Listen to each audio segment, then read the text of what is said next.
On remettra peut-être enfin la mécanique en marche sous les palmes.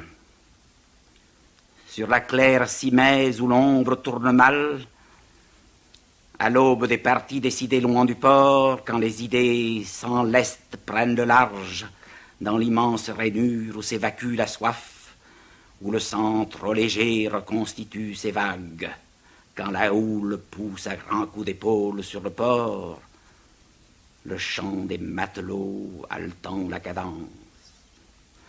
On pourrait à la rigueur compter les mots, aligner tous les traits cassés de ces visages, au front du ciel, les rides trop creusées par les efforts et les douleurs durement adaptées à la forme des hommes.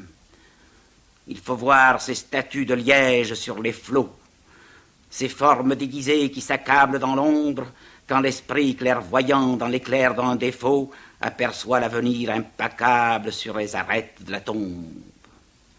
Qui penserait à revenir alors par un autre chemin? Qui oserait gravir les marches du calvaire? Une ligne de trop déclasse mon tourment. Avec un regard plus perfide, on perd le cœur de l'adversaire.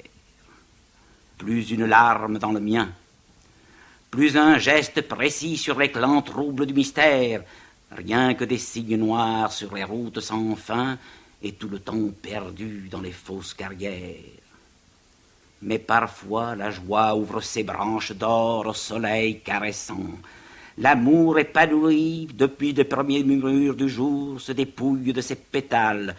Contre l'orgueil meurtri par la rudesse de tes mains, les bras serrant plus fort ton cou à chaque soubresaut de mon terrible caractère, ces bras qui seront désormais la rugueuse ceinture de tes reins, dont tu ne pourras te défaire, la force sans répit qui tressera nos liens sous le mal que tu peux me faire.